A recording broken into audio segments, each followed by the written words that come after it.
Es el ecosistema académico y tecnológico que hace posible el desarrollo de la educación, la ciencia, la tecnología y la innovación de manera colaborativa entre científicos, investigadores, docentes y estudiantes y muchos otros actores alrededor del mundo. Renata es una autopista de extraordinaria capacidad y velocidad. Un megacarril de uso privilegiado que conecta a sus afiliados con las más de 19.000 instituciones que hacen parte de la red académica mundial. El primer foco de acción de las redes académicas, como Renata, es facilitar el movimiento de gran cantidad de datos e información, permitiendo que los investigadores cuenten con tecnologías robustas, seguras, eficientes, dedicadas y disponibles, que permitan la experimentación a través de una plataforma tecnológica para la gestión segura y disponible de herramientas académicas y no académicas, fortaleciendo sus proyectos de manera colaborativa con otros miembros del ecosistema. A través de Renata, cualquier actor de la comunidad científica podrá tener acceso a la red académica mundial con más de 100 gigabits por segundo, computación de alto desempeño para gestión del Big Data y Data Science, usabilidad de servicios exclusivos de las redes nacionales de investigación y educación, como lo son EduRoam y EduGain, facilitando la movilidad, la internacionalización y el acceso a servicios de otras instituciones de manera segura. Recursos remotos como laboratorios, simuladores, instrumentos y plataformas. Despliegue de plataformas e-learning y desarrollo de espacios de comunicación masiva con la comunidad académica, investigativa y en general. Red de expertos y científicos a nivel mundial. Comunidades, socios de investigación para la creación de conocimiento. Desarrollo de proyectos articulados de educación, ciencia, tecnología e innovación. Características diferenciales de la red como disponibilidad, eficiencia, seguridad y estabilidad. Gracias a esa alta conectividad podemos involucrar todos los actores que en algún momento estuvieron dispersos. Entonces, ¿cuáles son esos actores? En un momento la investigación iba por un lado, la academia iba por otro lado y la parte del gobierno estaba por otro lado. Pues gracias a esta iniciativa que lo ha hecho Renata, que se ha acercado mucho más a las instituciones de educación, pues nosotros también hemos podido aportar un grano de arena para mejorar nuestro país y para que la investigación surja. Renata se sale del contexto de Internet comercial y se enfoca netamente a la academia. Constantemente estamos trabajando con Renata para comunicarnos con otros laboratorios en Chile, en Brasil, en Estados Unidos, en Centroamérica y en España, unas agendas de trabajo que no podríamos realizar si no contáramos con Renata dentro de nuestra institución. La red académica es una asociación de académicos que se reúnen para producir y compartir conocimiento. Renata nos brindó la posibilidad de servirnos como una mediación pedagógica y tecnológica para desarrollar una cátedra virtual sobre carnavales en Colombia, buscando resolver el problema del acercamiento de las comunidades a sus manifestaciones culturales. Performance telemáticos no son viables sin el uso de tecnologías de alta velocidad. Para mí es casi una necesidad intrínseca en los procesos mismos de investigación. Renata es un aliado importante para nosotros, nos ha permitido trabajar en grupo, trabajar en red. Si nosotros aunamos esfuerzos en nuestro país a través de estas redes académicas de alta velocidad, podemos vislumbrar un nuevo futuro para nuestro país. Renata nos permite generar más conocimiento, generar comunidad, poder integrarnos más con el mundo y tener pues esas grandes capacidades. Hace que la sociedad se vea beneficiada de organizaciones mucho más robustas, con mayor calidad y con mayor visión internacional. Renata es una posibilidad de emprendimiento, es una posibilidad de innovación, es una posibilidad de desarrollar proyectos que resuelvan problemáticas sociales y de otros campos del conocimiento. Estar en Renata es tener acceso a una comunidad global activa y con grandes proyectos para la academia, la investigación y la innovación. Sé parte del cambio y únete al ecosistema que fortalece la gestión del conocimiento y es motor de la cooperación y articulación de nuestra nación con el mundo. Ecosistemas orgánicos, de transporte, de comunicación, de trabajo y del conocimiento se nutren por un constante flujo de energía. Estos se desarrollan y evolucionan por medio de la retroalimentación y la colaboración entre sus individuos. La Red Nacional Académica de Tecnología Avanzada Renata es el ecosistema académico y tecnológico que hace posible el desarrollo de la educación, la ciencia, la tecnología y la innovación de manera colaborativa entre científicos, investigadores, docentes y estudiantes y muchos otros actores alrededor del mundo.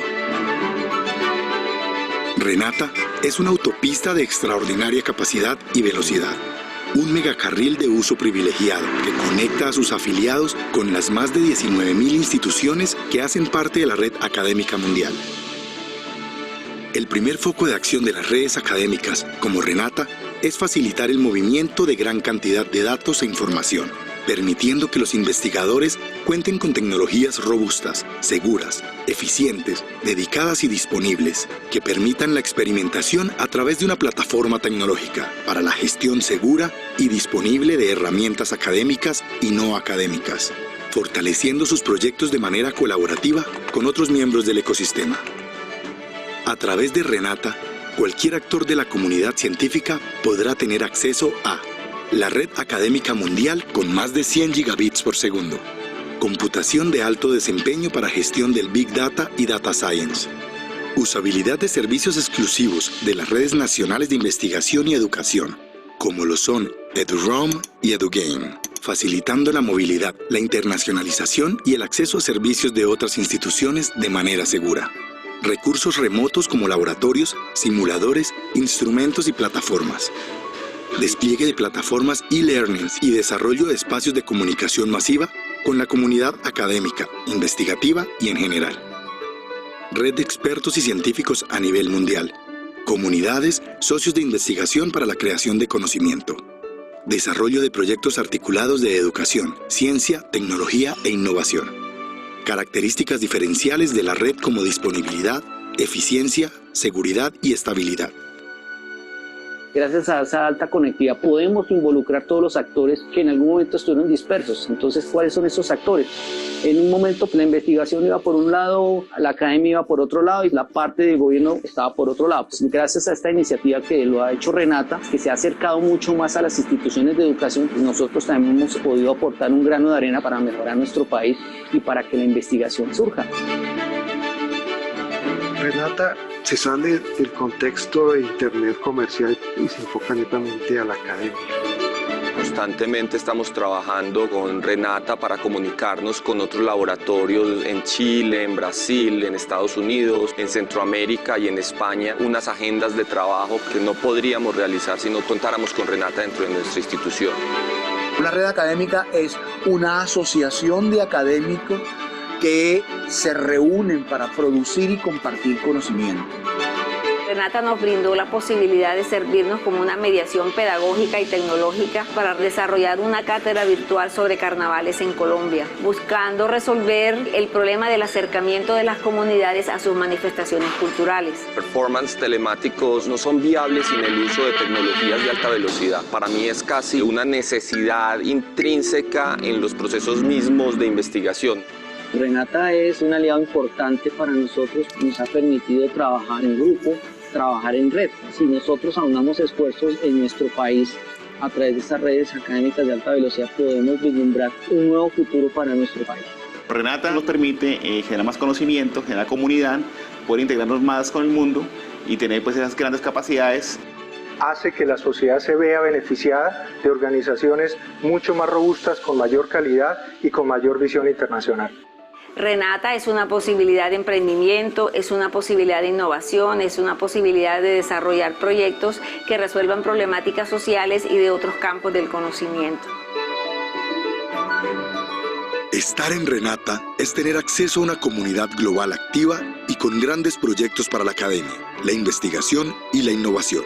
Sé parte del cambio y únete al ecosistema que fortalece la gestión del conocimiento y es motor de la cooperación y articulación de nuestra nación con el mundo.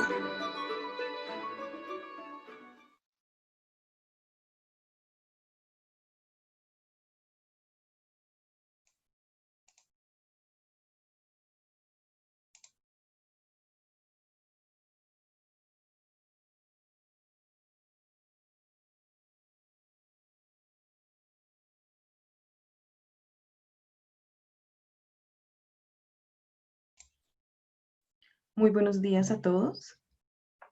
Muy buenos días. Ingeniero Andrés, buenos días. Días. Ingeniera María, muy buenos días. Muy buenos días a todos nuestros asistentes que nos acompañan tanto por esta sala como por Facebook Live. Hoy tenemos unos panelistas, como siempre, súper interesantes e interesados en construir, ¿cierto?, una sociedad distinta a partir de este ecosistema académico-científico. Nos acompañan los dos ingenieros de la Asociación Colombiana de Computación, quien quiere y hace parte de la construcción y de la innovación y la investigación.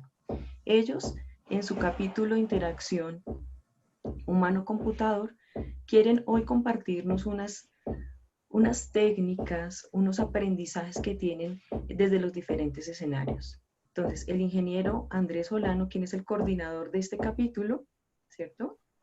Muy buenos días, ingeniero.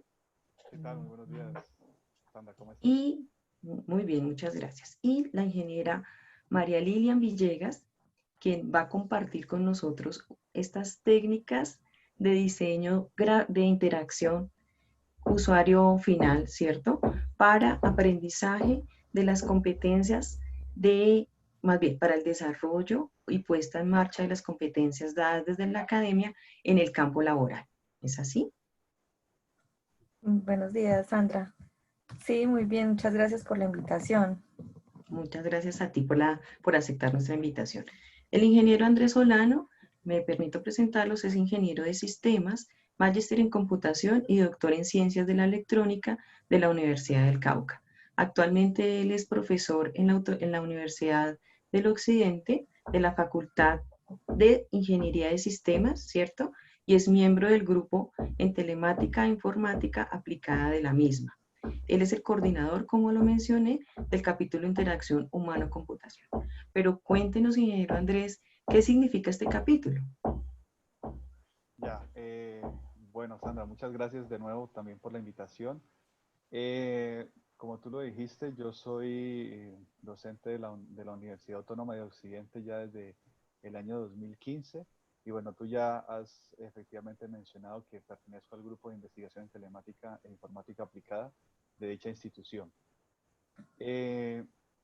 Antes que nada, sí me gustaría expresar mis disculpas a Renata y a la Sociedad Colombiana de Computación por el cambio en el tema de la presentación debido a un compromiso académico que tuvo la ponente Sandra Cano de la Pontificia Universidad Católica de Valparaíso en Chile, que era el tema que se tenía pensado para la sesión de hoy. Por lo cual, digamos que también hoy contamos con la fortuna de que nos acompañe la doctora María Lili Villegas de la Universidad del Quindío con el tema que más adelante ya nos contará. Bueno, como coordinador del capítulo de interacción humano-computador, aprovecho la sesión del día de hoy para recordar a la comunidad los objetivos que se persiguen, dado que la presentación detallada del capítulo la hizo el colega Pablo Ruiz en la sesión anterior. Pero para que la comunidad lo conozca, la comunidad esté al tanto de nuestros objetivos, sí me gustaría comentar que, bueno, el primer objetivo que nosotros perseguimos es promover y difundir los avances logrados en el área de interacción humano-computador, tanto a nivel académico como industrial.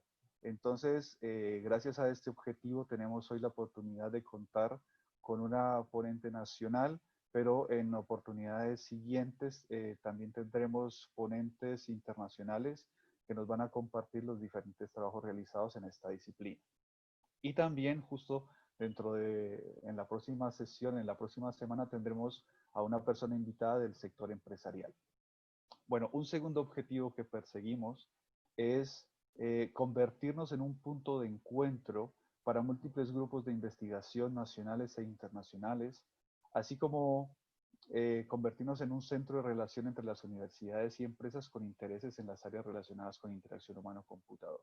Para nosotros es importantísimo seguir creando y fortaleciendo la sinergia entre la academia y la empresa para poder detectar necesidades en las que podamos colaborar y aportar en el sector empresarial y viceversa, ¿no? Y finalmente, el tercer objetivo que perseguimos es apoyar los procesos no solamente de revisión de artículos, sino procesos logísticos, procesos de organización relacionados con la línea de interacción humano-computador en el marco de un evento anual que realiza la Sociedad Colombiana de Computación. Pues de momento perseguimos esos 3 objetivos para que las personas los conozcan, y si están interesados en participar, en colaborar, en aportar en cualquiera de esos objetivos, ya saben que están nuestras puertas abiertas y con mucho gusto pueden hacer parte del equipo de trabajo del capítulo. Muchas gracias, ingeniero. Precisamente acabas de mencionar, creo que un reto interesante, y es efectivamente unir, ¿cierto?, para desarrollar esas fuerzas y esos conocimientos desarrollados desde distintas áreas para el desarrollo de, ¿no? Y en este caso es, ¿qué significa eso, integración humano-computación? Uno intenta continuar con este procedimiento, pero no es tan fácil de percibir. Y de todos modos, la ingeniera María también tiene un reto que desde la academia siempre nos hemos preguntado cómo hacer para cerrar esa brecha entre que los estudiantes aprenden, ¿cierto?, y desarrollen estas competencias en su quehacer diario. Y es efectivamente, como lo pregunta por aquí un panelista, es ¿cuál es la charla? Es efectivamente técnicas de desarrollo para un prototipado rápido y funcional a través de estas interfaces gráficas de usuario, ¿cierto, ingeniera María? La ingeniera María es, como lo he mencionado todo el tiempo, ingeniera de sistemas, ya te doy la palabra, magíster en ingeniería de la Universidad EAFIT, doctora en ciencias de la electrónica y de la Universidad del Cauca, es profesora adscrita al programa de Ingeniería de Sistemas y Computación de la Universidad del Quindío, investigadora del grupo SINCOFI de esta misma institución y cuya Sinfosi, área, perdón. Perdón, Infosi. Sinfosi. Sinfosi, ¿qué significa? Significa Sistemas de Información y Control Industrial. Gracias, ingeniero. Y cuya área de interés es efectivamente la interacción humano-computador. Ingeniera María, el público es suyo y cuéntenos qué son estas técnicas que a mí me tiene muy intrigada desde el principio. Bueno, buenos días a todos. ¿Se escucha bien? Sí. Muchas gracias por su asistencia. Voy entonces a compartir la presentación que tengo preparada.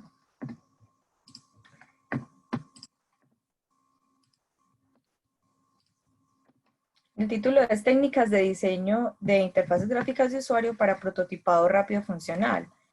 Bueno, esto es una propuesta que nace de la experiencia que se tiene en el Laboratorio de Usabilidad de la Universidad del Quindío, principalmente de la experiencia adquirida por el doctor William Joseph Giraldo, que es el director del grupo de investigación, y también pues del personal que colabora allí, con la colaboración que se ha hecho a las empresas del Quindío, las empresas desarrolladoras de software, las consultorías que se han realizado a estas empresas, y se quiso pues agrupar esas técnicas en una propuesta académica para desarrollar en los estudiantes las competencias, algunas competencias laborales que son necesarias para desenvolverse en el campo pues de empresarial.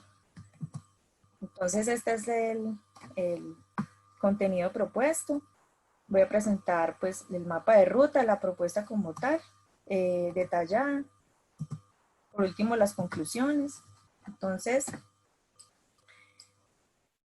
como dije antes, pues lo que se pretende con esta propuesta es aterrizar, concretizar pues estas actividades y estas técnicas que se han venido desarrollando en el laboratorio, con respecto también y teniendo en cuenta los aspectos teóricos e investigativos. Normalmente pues los cursos, la experiencia que hemos tenido antes de esta propuesta es que los cursos de HCI que impartíamos en la universidad eran muy teóricos. Entonces pues siempre se trata, bueno, los temas que siempre tratamos, ¿no? La introducción a HCI, por qué es importante, la evaluación de la usabilidad, las leyes de Gestalt, por ejemplo, aplicadas al diseño, pero quisimos también que fuera un poco más práctica, en donde los estudiantes, la práctica se da desde que los estudiantes escogen un tema, un tipo de aplicación para desarrollar unos prototipos, unas interfaces gráficas con un prototipo funcional, ¿sí? En donde se demuestra la navegación, cómo es la navegación en estas interfaces y aplicando una serie de técnicas. Entonces, nosotros tenemos este mapa de ruta donde observamos que hay la dinámica de las clases. Nosotros tenemos un espacio para tratar los temas teóricos, ¿sí? Porque la teoría, pues obviamente es importante desde el punto de vista de los expertos. Cuando uno es experto en un tema, pues también, ¿sabes? Porque sabe las teorías, las bases del tema que se está tratando, pero también es importante pues la parte práctica. Entonces tenemos acá que se tratan los temas teóricos en la mitad de las clases, intercalando con la parte práctica. Hay unas entregas que los estudiantes hacen cada 2 semanas. Entonces, como el semestre es de 16 semanas en nuestra universidad, se maneja así, ellos tienen 8 entregas. ¿Sí? 8 entregas cada 2 semanas, donde van desarrollando, aplicando las técnicas y finalmente pues tienen un producto que se somete a unos tipos de evaluaciones, unas evaluaciones conceptuales y otra parte de la evaluación con usuarios. En esa parte de evaluación con usuarios aprovechamos para hacer uso también de los equipos del laboratorio de usabilidad. Tenemos eye trackers, por ejemplo, entonces hacemos unas pruebas con esos equipos y ellos, los estudiantes presentan una serie de reportes. Entonces es importante aclarar también que en cada una de estas entregas los grupos de estudiantes tienen unas plantillas pues organizadas por nosotros, los integrantes del área. Es decir, que ellos siempre presentan los reportes y quedan los trabajos muy completos. ¿Sí? Al final tenemos unos trabajos pues que desde el punto de vista de nosotros y la experiencia también con los trabajos de grado, ¿no? Digamos que tienen un nivel de calidad muy bueno, considerable, así como lo puede tener un trabajo de grado.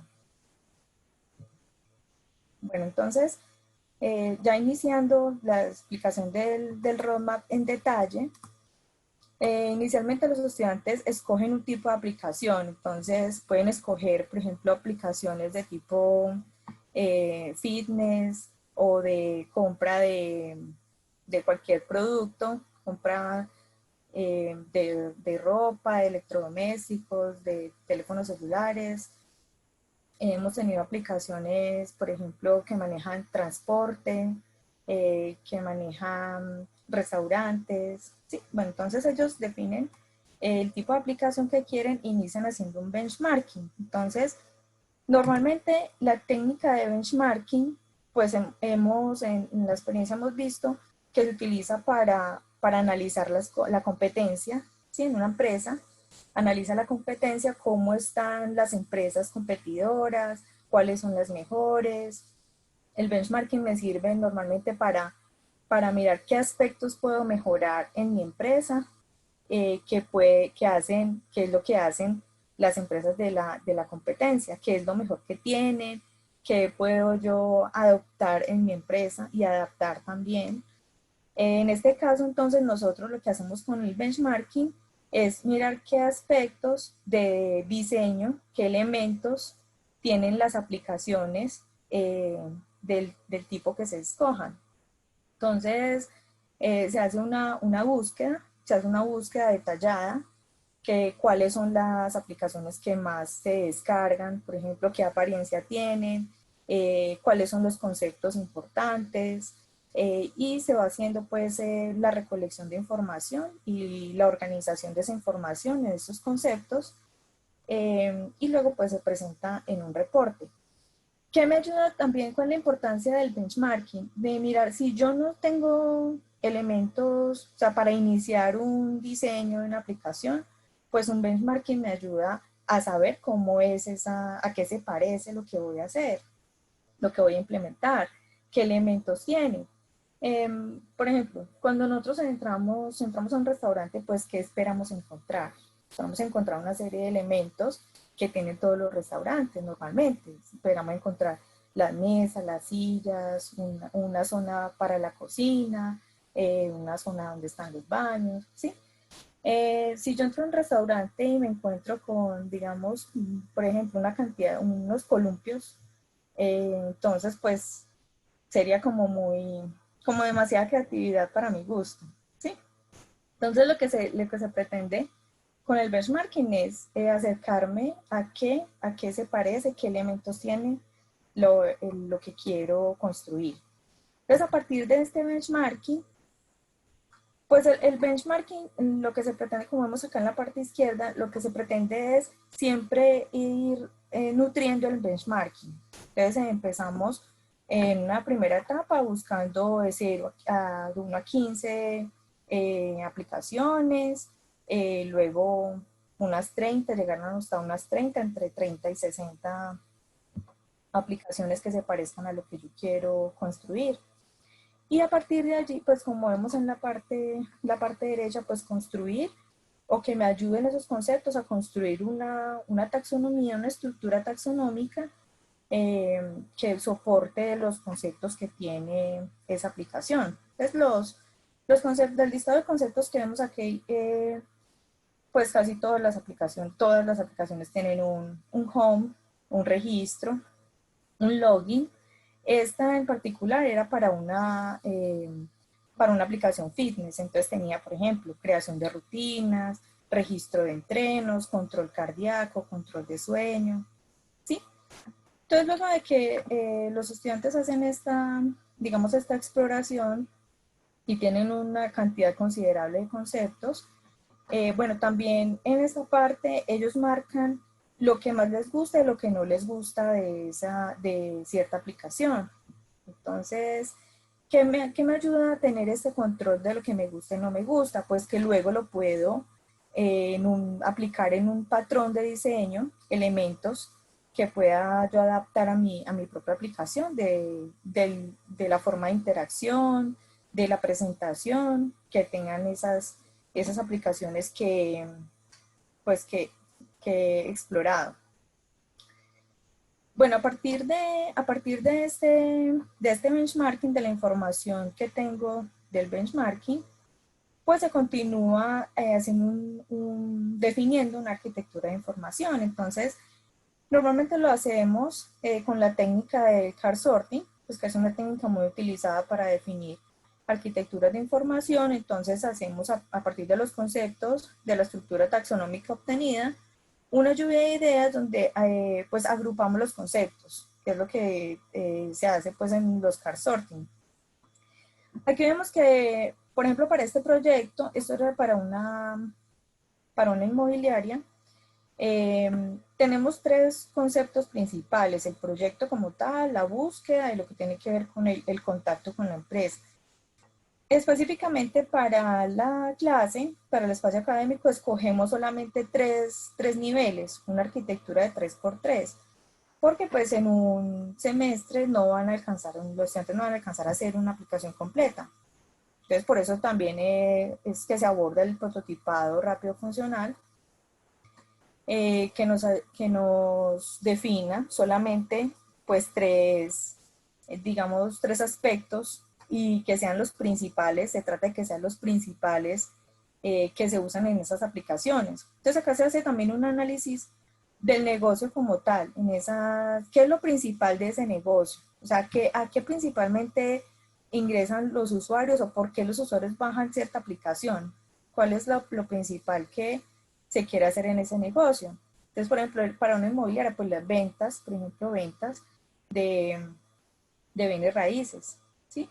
Hay muchas, normalmente en las aplicaciones que nosotros utilizamos ahí, nos permiten hacer muchas cosas, hay publicidad hasta de otras aplicaciones, pero lo que se pretende acá es identificar como lo principal que que hacen o que brindan, los servicios que brindan en esas aplicaciones interactivas.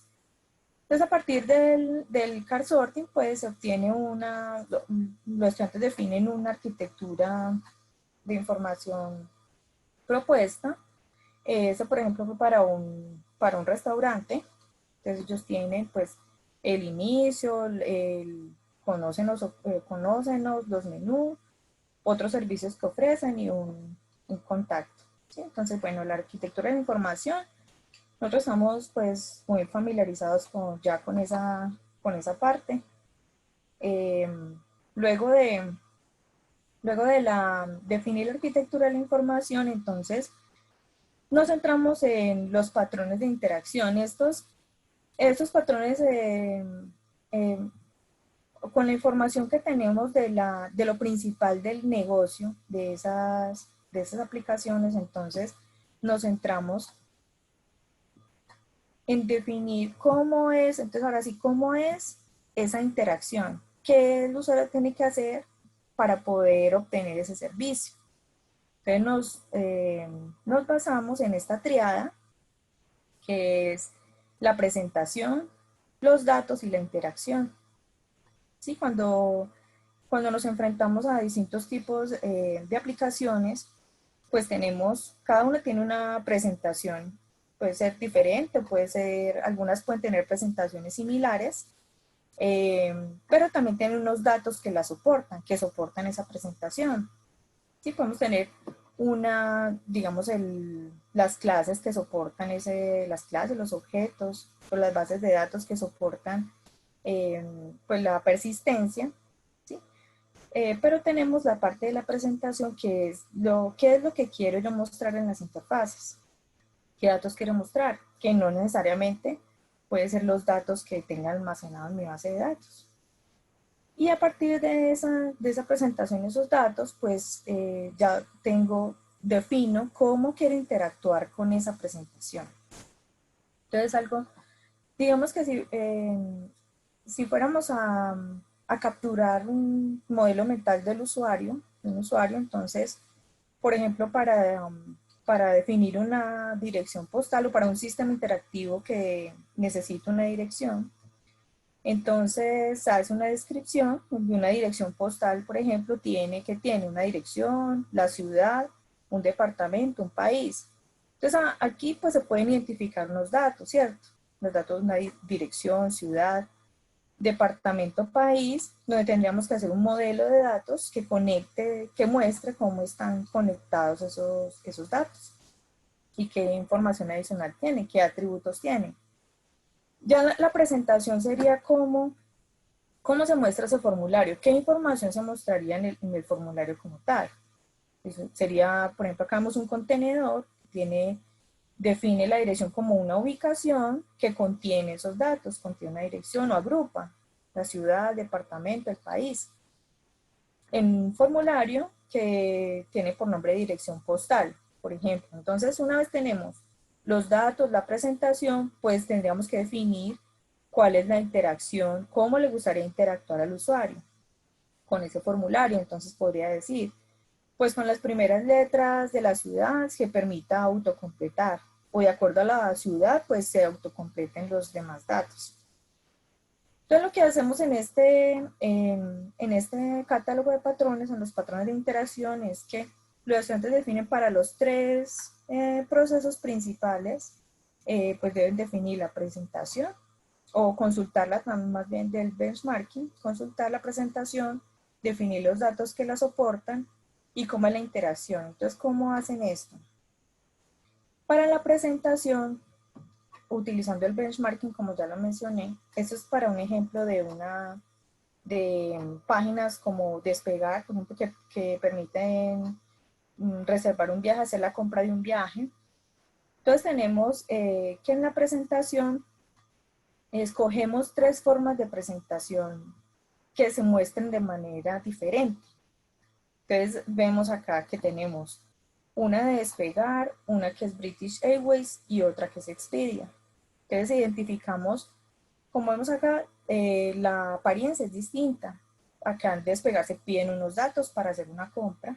Entonces identificamos, eso como no partimos de cero, por eso es tan importante hacer el benchmarking, porque nos permite comparar, extraer información de lo que ya está hecho para poder hacer nuestra aplicación.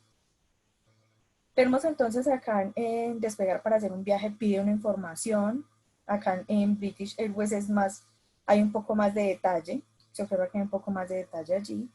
En Expedia también se ven que los componentes están distribuidos de forma diferente. Entonces, eso es lo que es la presentación. Entonces, en el patrones de interacción capturamos cómo es la presentación. La idea es capturar 3 diferentes. Para esa presentación, entonces, se define un modelo de datos. Se define un solo modelo de datos porque pues uno solo puede, a partir de un modelo de datos puedo sacar muchas presentaciones. Sí, porque el modelo de datos es la persistencia, pero la presentación es cómo los quiero mostrar. Entonces yo a partir de un solo modelo de datos puedo mostrar la interfaz de formas diferentes. Y defino el modelo de interacción. Entonces el modelo de interacción, pues nosotros utilizamos los diagramas ETT para definir el modelo de interacción. Para este caso, pues es bueno definirlo en la parte, digamos, en lenguaje natural, pero se trata de que se muestre una jerarquía, pero también se define el CTT, ¿sí? El diagrama de tareas, que especifica pues el orden en el que el usuario hace las tareas, quién hace si es una tarea interactiva, de sistema, si es una tarea abstracta.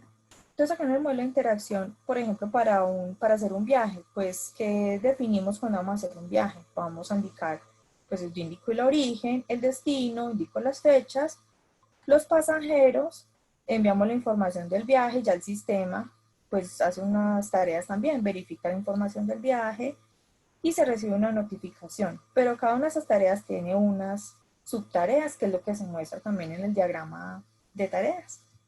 Entonces es importante acá, que se aplican también, se van viendo los conceptos como tal, pero también, o sea, la parte teórica, pero se aplica en la parte práctica con un proyecto, que es un proyecto que se hace durante todo el semestre, un proyecto a partir de un tema que se escoge. O sea que se tiene pues continuidad en ese proyecto. Bueno, ya a partir de la definición de los patrones, entonces continuamos con el borrador. El borrador es una propuesta que se hace, es un bosquejo en papel. Entonces acá, bueno, una de las técnicas que se han desarrollado pues también en el grupo es la técnica de utilizar unas plantillas que son las grids. Entonces, lo primero que hacemos es definir el tamaño de lo que quede la interfaz. Normalmente hacemos una propuesta que sea móvil, sí, que sea en un dispositivo móvil. Se pueden consultar, o la idea es que se consulten aplicaciones de escritorio, aplicaciones web, todo tipo de aplicaciones, pero que todo, al final pues se tiene una aplicación móvil también. ¿Por qué? Porque para aplicar el particionamiento, ¿sí? Es distinto tener una información, como veíamos acá en el ejemplo de Despegar, vemos que esto es un segmento de una página web, en donde en la página web se muestra mucha información, se muestra publicidad, se muestran otras, por ejemplo, alquiler de autos, reserva de hoteles, ¿sí? También mostrando lo de viaje. Pero lo que me interesa a mí es solamente el viaje.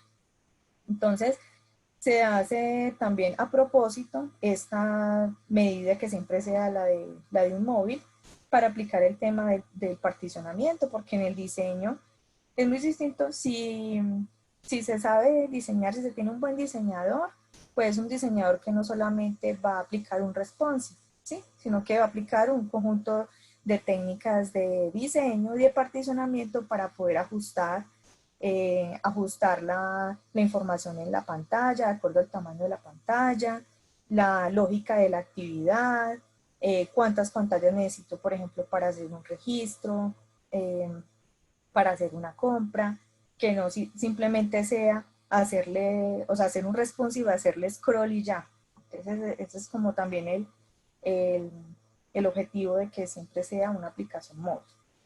Entonces, a partir de que escogemos el tamaño, lo que se hace es aplicar o utilizar una plantilla, que nosotros le llamamos una grid, con dos niveles de granularidad. Entonces, tenemos una grid gruesa y una grid fina. Entonces, como es en papel, pues para que sea de pronto más fácil dibujar sobre la plantilla, pues se puede tener una hoja cuadriculada cualquiera, donde la grid fina pues va a estar representada por un cuadro de esa cuadrícula, y la grid gruesa un cuadro de la grid gruesa va a estar representada por 4 cuadros de la grid, de esa grid.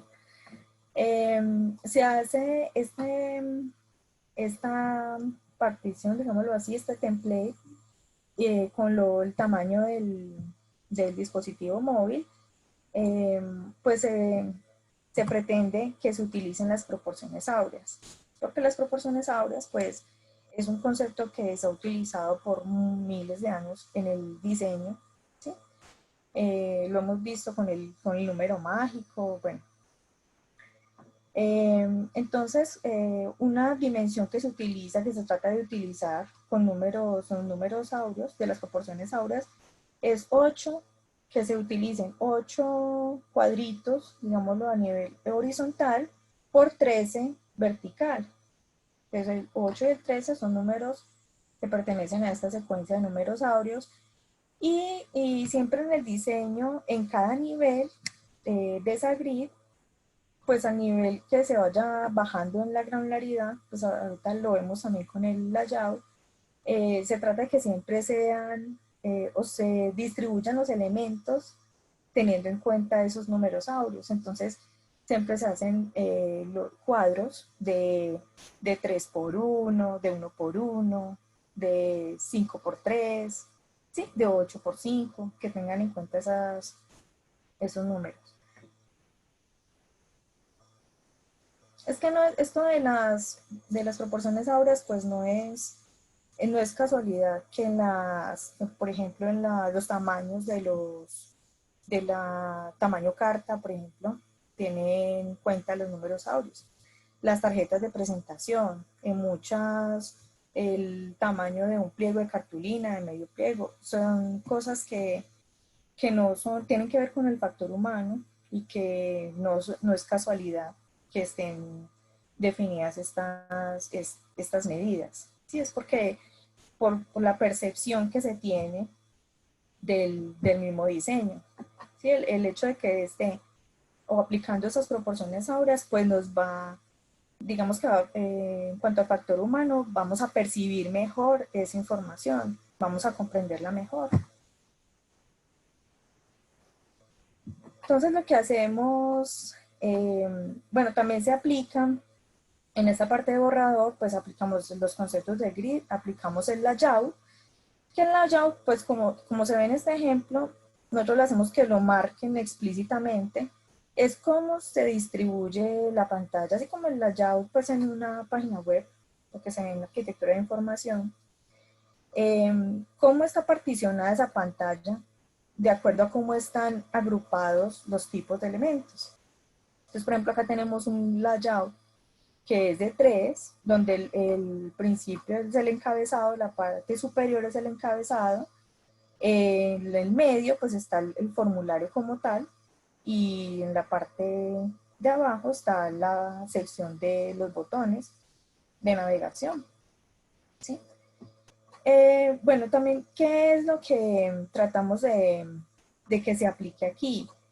De que los elementos en la grid estén ubicados precisamente en la grid y aplicando pues que queden centrados. Entonces vemos acá en la parte izquierda vemos un campo de texto que es de 1 por 2 según las proporciones áureas.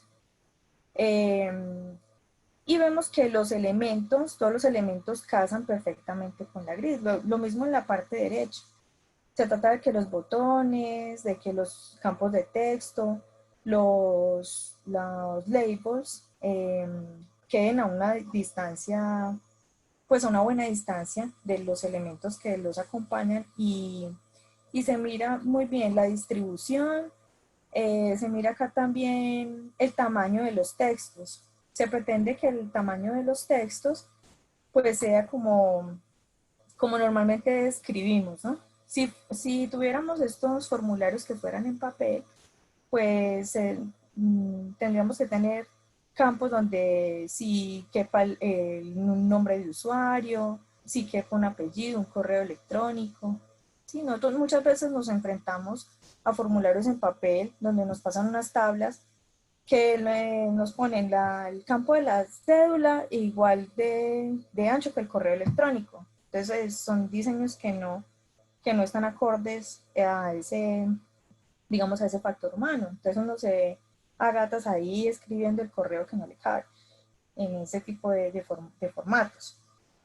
También se mira acá que, por ejemplo, la jerarquía de los textos, que un título, si va a poner un título, pues el título obviamente va a ser de un tamaño de letra más grande que el contenido del formulario. ¿Qué más se tiene en cuenta acá? Si se puede tener en cuenta también el affordance, por ejemplo, que un botón sí parezca un botón, que un link tenga la apariencia de un link. Entonces acá en la pantalla de la derecha vemos, por ejemplo, cómo están los labels, pero por acá abajo, que dice olvidé mi contraseña, pues está subrayado, entonces sugiere que va a ser un link. Entonces, se procura que desde el borrador, desde los diseños en borrador, pues los estudiantes tengan en cuenta también apliquen estos conceptos que se ven normalmente, que son reglas de diseño que se utilizan para cualquier diseño de cualquier aplicación. Bueno, por acá tenemos también, bueno, otros ejemplitos. Ellos pueden hacerlo lo sencillo o lo elaborado que quieran. Como vemos en la parte derecha, pueden utilizar colores, pues bueno, como quieran hacer ese borrador. Y también se pide un mapa de navegación. Entonces, cada una de estas pantallas están numeradas. En el reporte que ellos presentan, numeran las pantallas. Y a partir de esa numeración, pues luego hacen un mapa de navegación que describen cómo se navega de una pantalla a otra. Sí, de acuerdo a las acciones que tienen que realizar el usuario.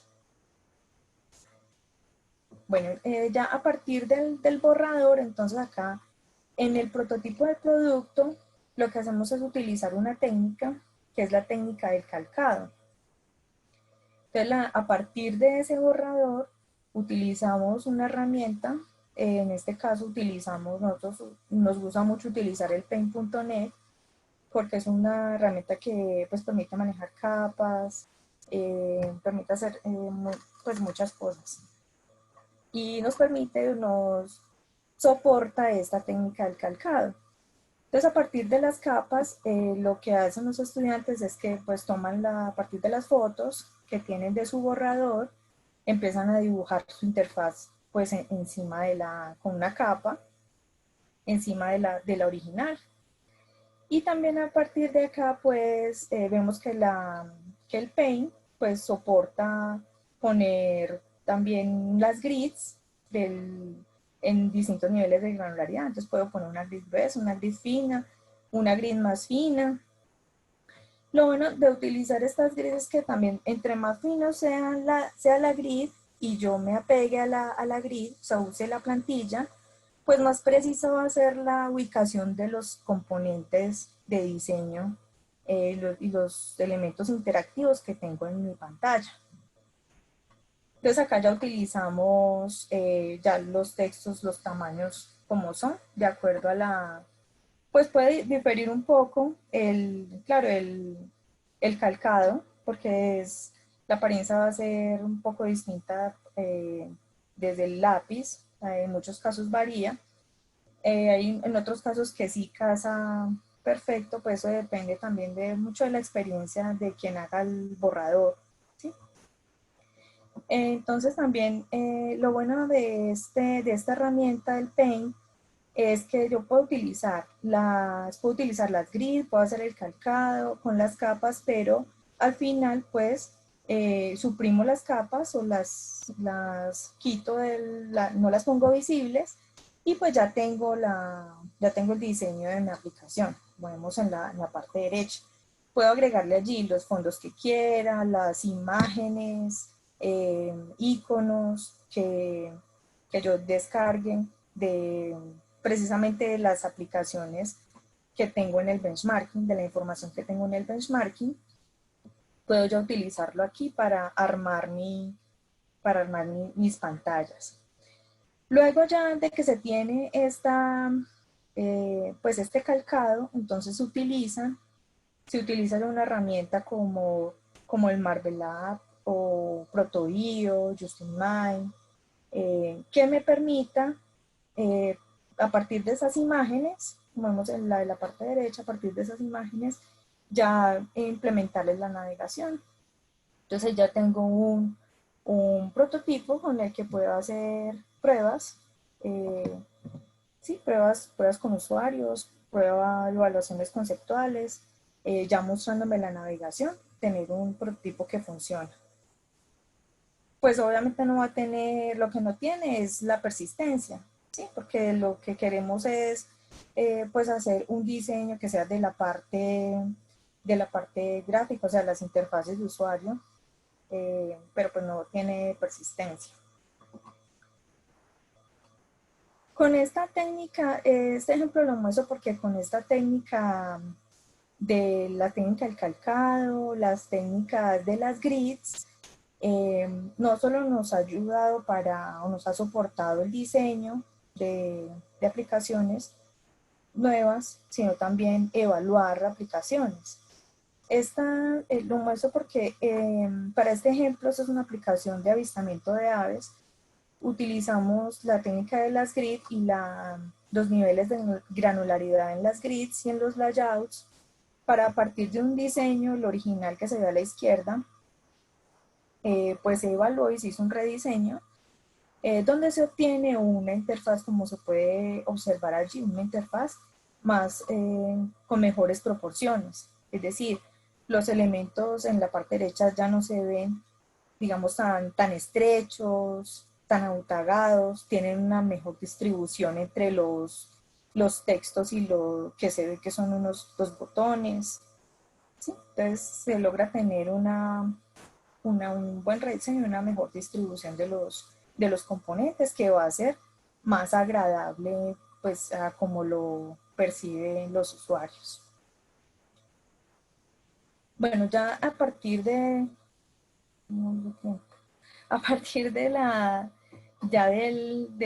prototipo del producto, entonces aplicamos una evaluación conceptual. La evaluación conceptual, para la evaluación conceptual se han definido dos técnicas, que son la de construcción y el formulario.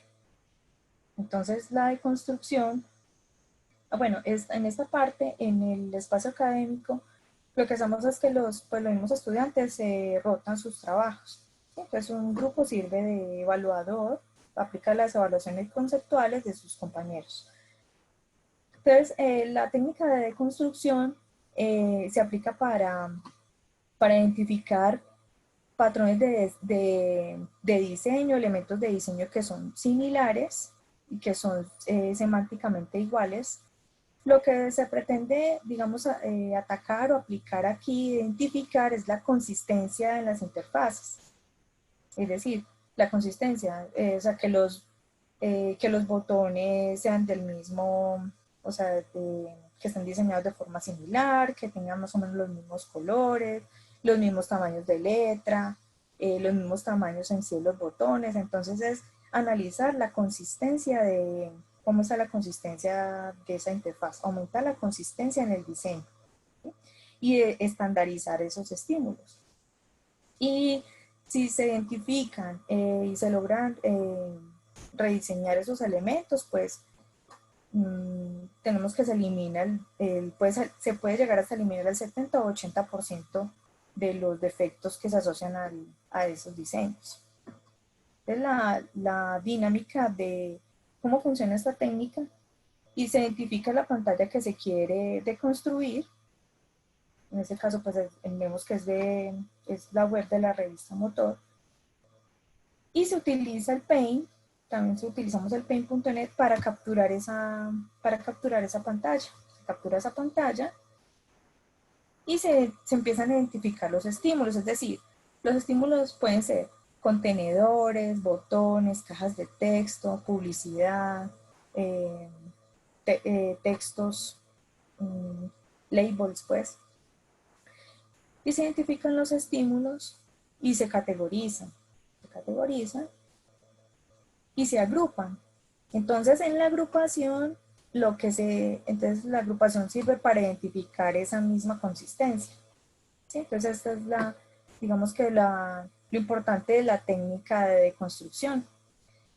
Cuando ya se tienen todos los elementos deconstruidos, digámoslo así, entonces se tiene un documento, una plantilla, donde se van pegando las imágenes ya, los segmentos de las imágenes con respecto a los tipos de elementos, a los tipos de estímulos. Entonces acá es importante, porque es importante, o también porque nos sirve mucho el Paint, porque capturamos la imagen inicial, pero lo importante es no modificar los tamaños de los elementos, porque entonces hay que pegarlos tal y como están desde la pantalla inicial, desde la captura de la pantalla inicial, porque si los modificamos, pues no vamos a identificar la consistencia que queremos. Acá, por ejemplo, vemos unos grupos de botones que son de una misma aplicación, pues que son muy diferentes, ¿sí? Varían mucho. Entonces aquí ya lo que entramos es a analizar, pues qué tanto afecta esa consistencia en esas interfaces. En eso es lo que consiste la técnica de construcción. La técnica de formulario se utiliza para, más que todo aquí la clave es el contexto. Entonces identificar que la interfaz tenga contexto. Y se ve el formulario, pues se trata de ver el formulario como si fuera un formulario en papel, es decir, sin acciones o sin botones. Entonces lo que hacemos es que se extrae la imagen que tenga forma de formulario y se quitan las acciones. Entonces a partir de quitar las acciones, lo que nos permite analizar es qué tan buen contexto tiene esa pantalla. Tenemos un ejemplo, es una página web, pero a la derecha pues vemos la sección que es de formulario. Entonces extraemos esa parte, fragmento que se quiere analizar, y luego lo que se hace es que se le quitan todas las acciones, entonces se le quitan los botones. En la parte derecha ya vemos que no tiene este botón de ingresa aquí, ni de ingresa seguro, ni de los campos de texto que indican acción dentro de los textos. Porque, a ver, ¿qué es lo que es útil de esta técnica? Bueno, acá primero esto. Se quiere también, o se utiliza como esta estructura del formulario, entonces se tiene, que todos los formularios tienen un título normalmente, un detalle del formulario y unas acciones. Entonces es muy parecido al layout que mostraba en el ejemplo del borrador, y a partir de esos formularios pues pueden tener, el detalle del formulario puede tener unos formularios incorporados también, que van a tener pues la misma estructura. Entonces, ¿qué es lo importante acá de esta técnica? Por ejemplo, vemos una pantalla a la izquierda donde solo se tienen unos botones. Entonces, a la de la derecha lo que se le agrega con la técnica de formulario, si aplicamos la técnica de formulario y le quitamos los botones, pues queda la pantalla vacía. Pero entonces ahí nos damos cuenta de que a esa pantalla puede faltarle contexto, ¿sí?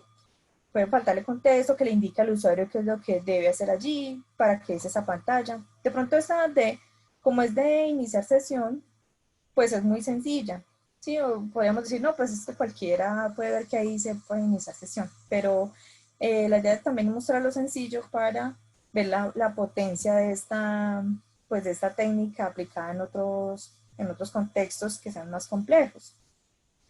Vemos acá entonces que se ha puesto un contexto de inicia sesión, qué puede hacer allí, realizar consultas, operaciones, se hace un particionamiento acá, una especie de cierre, consulta la información de las agencias, cajeros, contáctenos. Entonces se tiene digamos que un contexto más claro de qué se puede hacer allí.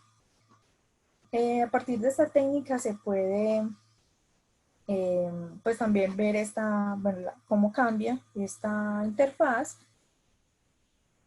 que le falta contexto también. Gracias a la técnica del formulario, pues se puede ver que en la parte derecha es más claro, en la parte izquierda, pues se llama inicio de sesión y de una vez entra, verifique su nombre, verifique su imagen. En la parte derecha ya se le dice para qué es esa pantalla, valide la siguiente información. Entonces ya, digamos que también se agrupa, porque la información asociada al nombre, asociada a la imagen de seguridad.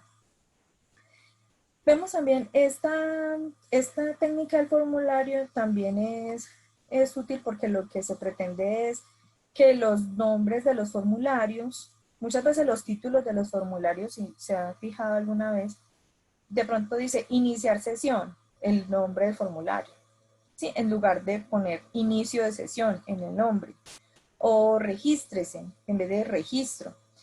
¿Qué es lo que pasa con cuando nombramos formularios de esta manera? Pues por las mismas cuestiones, aspectos del factor humano, cada vez que vemos una acción, una palabra que indique una acción, pues queremos dar clic sobre esa palabra.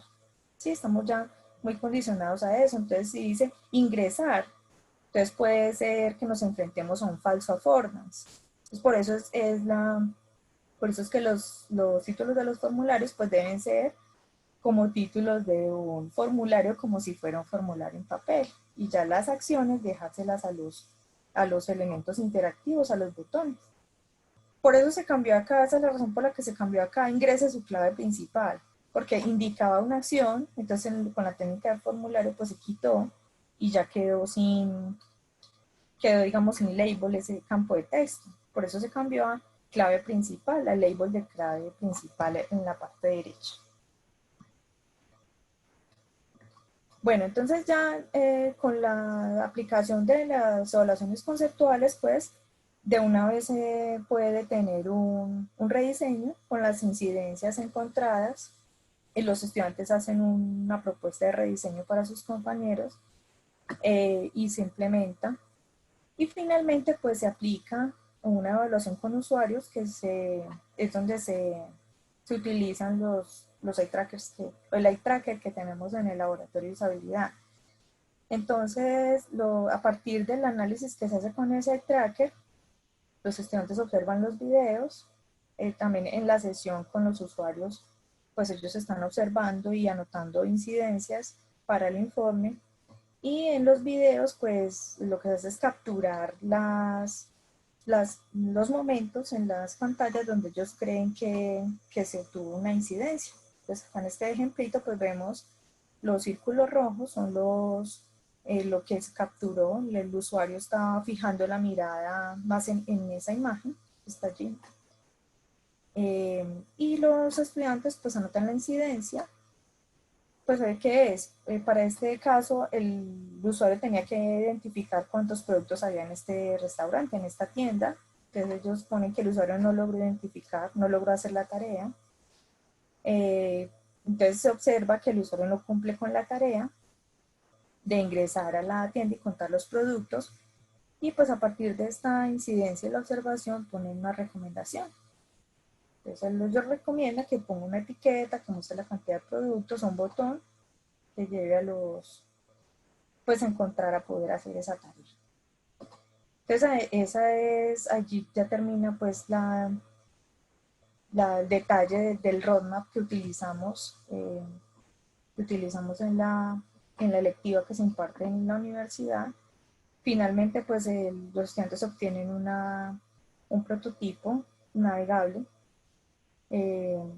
aplicando pues la teoría, los principios de diseño, leyes de Gestalt, y aplicando las técnicas que son propias también que se han desarrollado en el laboratorio.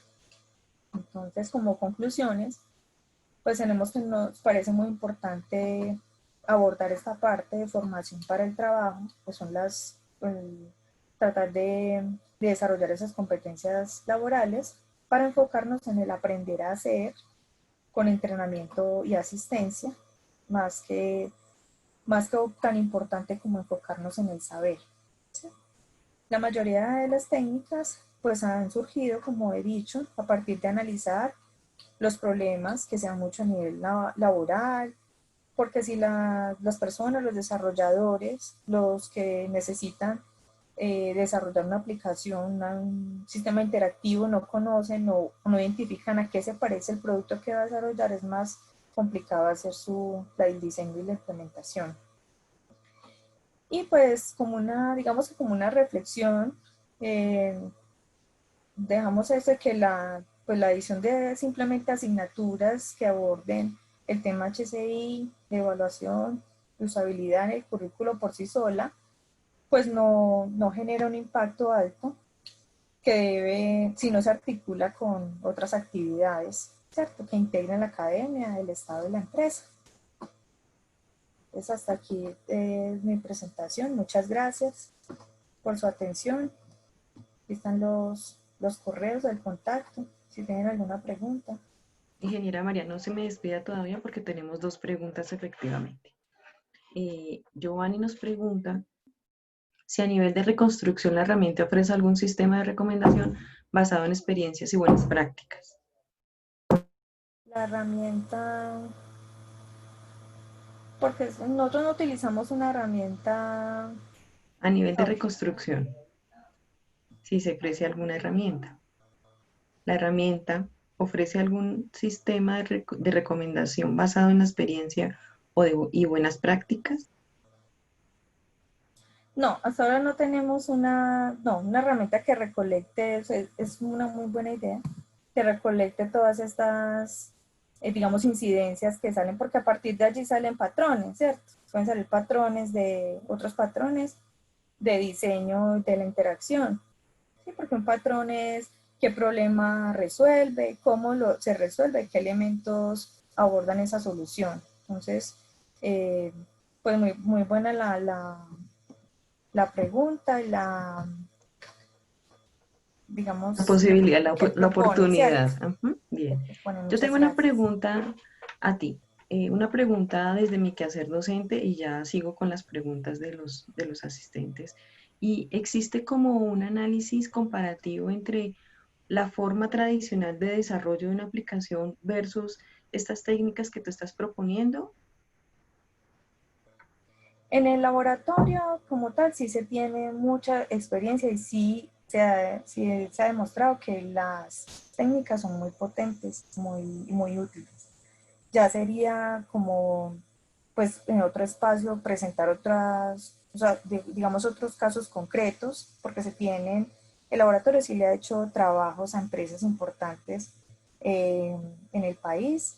De pronto por confidencialidad no puedo pues mencionar a qué empresas, pero sí son empresas grandes que están dedicadas a hacer pruebas. Nos han buscado mucho para digamos asistirlos en las pruebas de usabilidad que ellos realizan, y empresas más que todo de la banca. Hemos hecho rediseños y rediseños también a partir, por ejemplo, de definición de casos de uso, desde la perspectiva pues de la usabilidad. Entonces sí se tiene mucha experiencia y sí se ve que hemos tenido muy buenos resultados.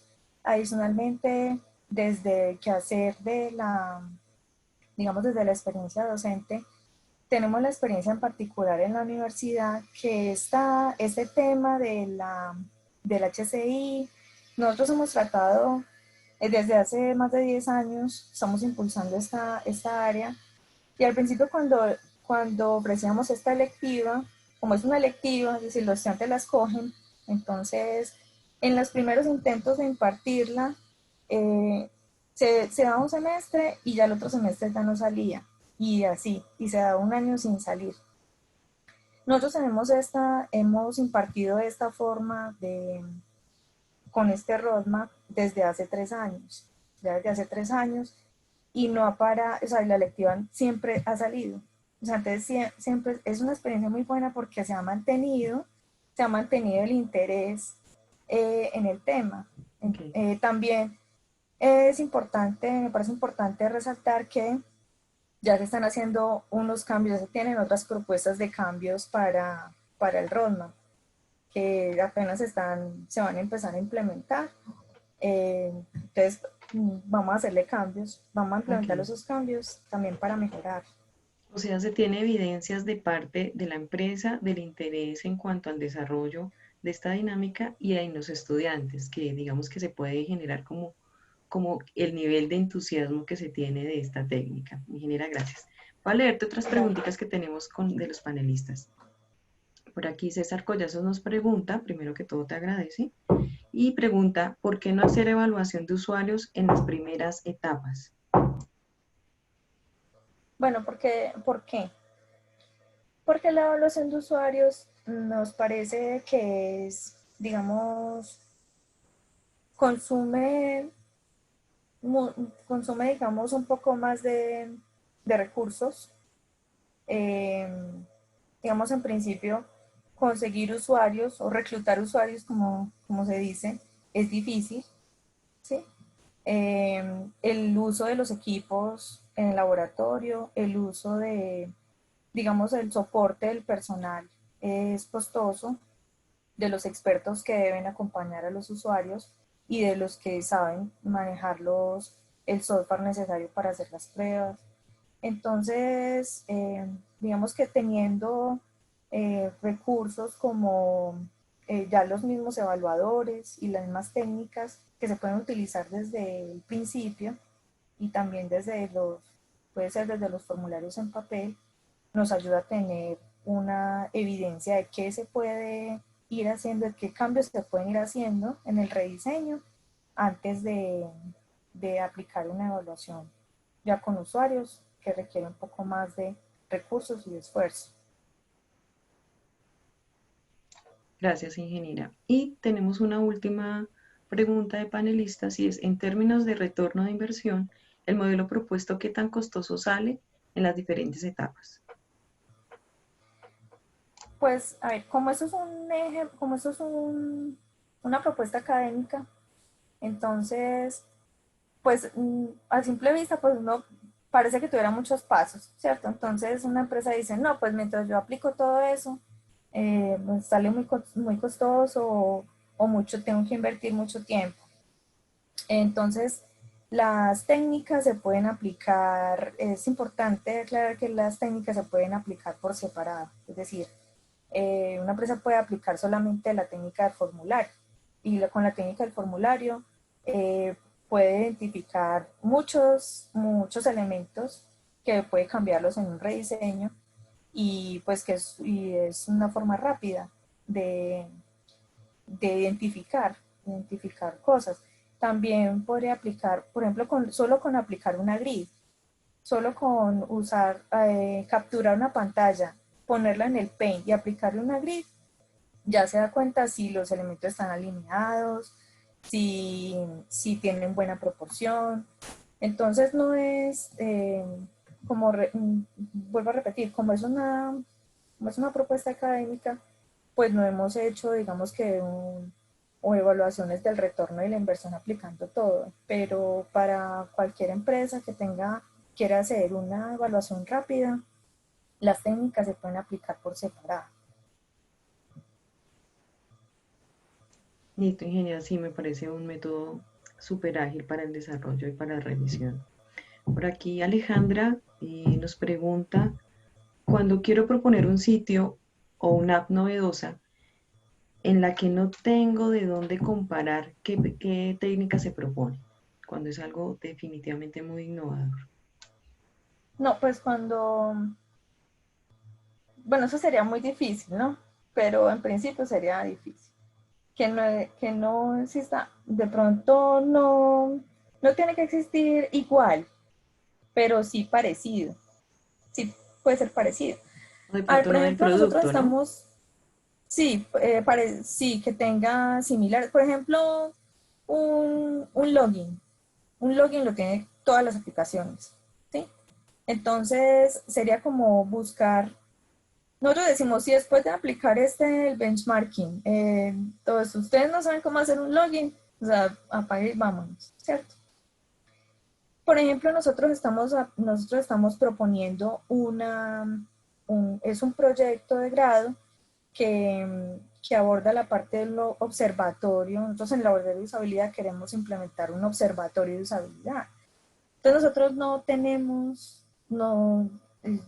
evidencia de que eso exista, ¿cierto? Un observatorio de usabilidad, no. Pero sí existen páginas que tienen que ver, por ejemplo, la de usability.org, la del IDF, o sea, páginas de laboratorios que pueden, digamos, ayudarnos a tener una idea, ¿sí? Luego de hacer una búsqueda de cosas que se parezcan, ya puede tener indicios de cómo iniciar, ¿sí? Porque uno no es que vaya, o sea, empezar de cero es muy, muy difícil. Sí, pues esa es la respuesta. Ingeniera, la última pregunta, creo, por Face nos preguntan, ¿se puede aplicar estas técnicas en el desarrollo de alguna aplicación en realidad virtual? Nos pregunta Gerardo Ortiz. En realidad virtual, pues nosotros lo hemos venido abordando desde, más que todo del comercio electrónico, de la parte de negocio, ¿sí? Que es donde se aplican más que todos los formularios, este tipo de aplicaciones como para comercio, empresas de ese tipo. No hemos evaluado todavía la parte de realidad virtual aplicando estas técnicas. Bueno, es otra oportunidad que se tiene desde la realidad virtual para poder aplicar este tipo de técnicas. Bueno, se animaron a preguntar, te cuento, la última y cerramos. Dice Alejandra nuevamente, otra consulta en el proceso visto, los datos no son validados en las pruebas de usuario, pero la persistencia puede traer problemas de usabilidad. ¿Esto se considera en una etapa posterior? Para este roadmap no, porque no alcanzamos a abordar la parte de la persistencia de las bases de datos como tal. Se hace un diseño y se hace, bueno, se hace un diseño inicial que es donde están la parte de los patrones, se dice más o menos qué datos tienen que soportar esa aplicación interactiva. Y más que todo lo que se refleja en la presentación, ¿sí? Entonces no está valida la parte de las bases de datos. Eso ya sería más como más si se tiene ya un diseño, un prototipo navegable, entonces ya incorporar con la parte de ingeniería de software, incorporarle ya la persistencia y hacer ese tipo de pruebas, las pruebas que corresponden. Sí, esto es más para diseño. Ingeniera María, muchísimas gracias. Ingeniero Andrés, muchas gracias. Muchas gracias a la Sociedad Colombiana de Computación. Muchas gracias a todos nuestros asistentes y queda abierta la invitación para nuestros siguientes webinars. El día de mañana tenemos a las 10 de la mañana y continuamos con nuestros temas e invitación a nuestros expertos. Muchísimas gracias a todos y un feliz día. Lo mismo, hasta luego. María, muchas gracias. Andrés, muchísimas gracias. A ti, Sandra.